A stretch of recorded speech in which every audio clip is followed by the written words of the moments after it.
करके यादव समाज की तरफ से एक आवाज आई है जो कवि गुरुशरण यादव ने बताने का काम किया गीत के माध्यम से। वह आवाज क्या है?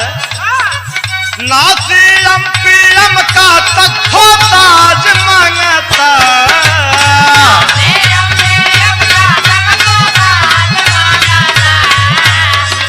क्या बात है?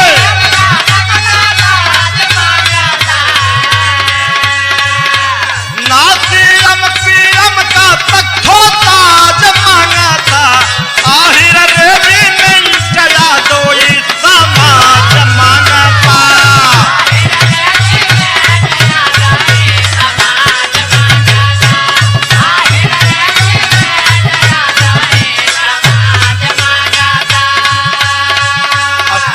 नवंबर 1962 के ई बात हो, 18 नवंबर 1962 के ई बात हो, 18 नवंबर 1962 के ई बात हो।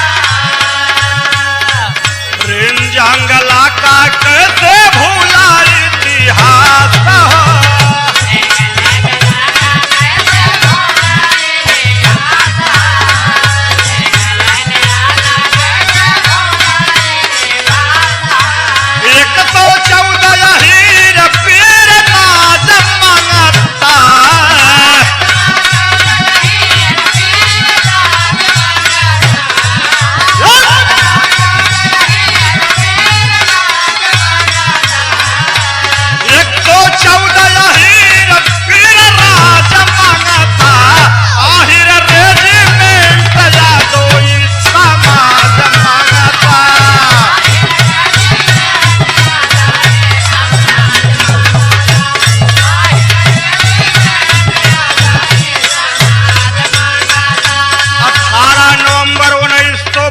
में बाबूजी जब चीन इंडिया की लड़ाई हुई तब 114 यादवों ने बढ़ चढ़कर बाबूजी हिस्सा लिया, भाग लिया, दुश्मन को भगाने का काम किया। यह इतिहास है। आज अहिर रेजिमेंट की आवाज जो जन जन से आ रही है, खासकर यादव समाज से आ रही है, क्या अनुचित नहीं है, उचित है। और जो उचित है वही गीत के माध्यम से मैं बताने का काम कर रहा हूँ। कारगिल में शहीदों ने लिखी शौर्य गाथा,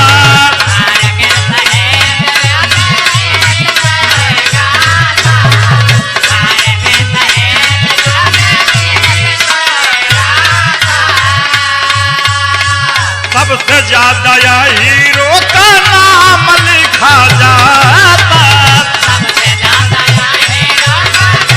क्या बात है?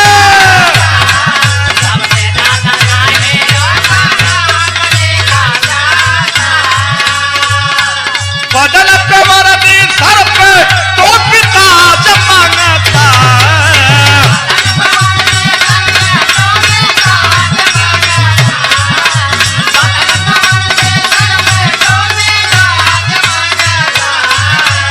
बदल पे वर्दी सर पे तो पिता जमानता, आहिर रेजिमेंट यादव इस समाज मांगता।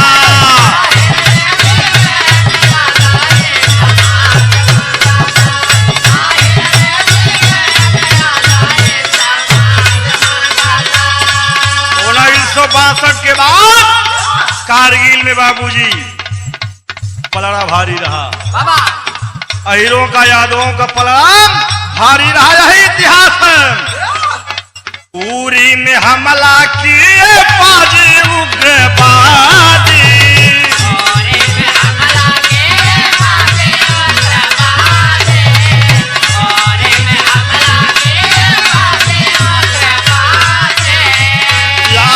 भी आहिर बाजी जान की लगा दी।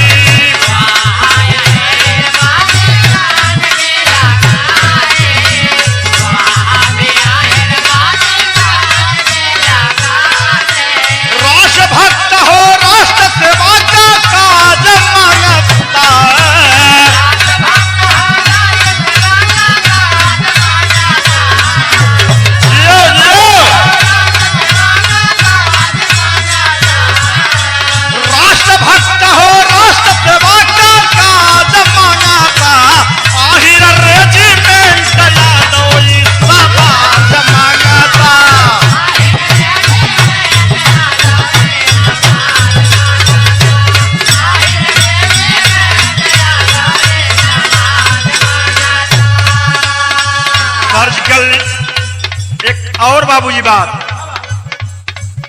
सर्जिकल स्ट्राइक गौरव राष्ट्र का बढ़ाया।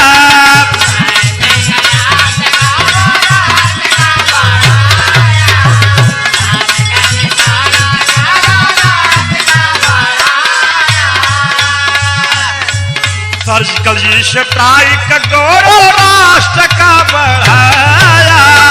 30% यादों सर्वे यह बताया।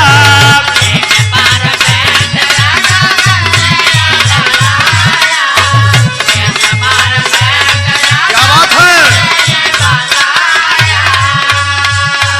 हिंद सेना में स्वरा गाज मांगता।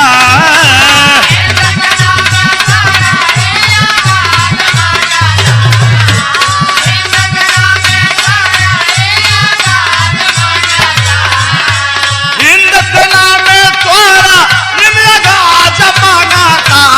आहिर रेजिमेंट यादव ये समाज मांगता।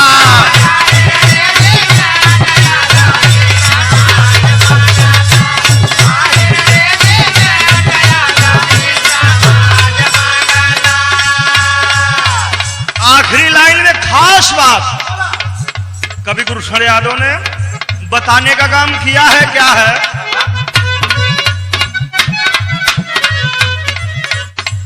सबके चैलेंज बाजे चाहे आगे आ।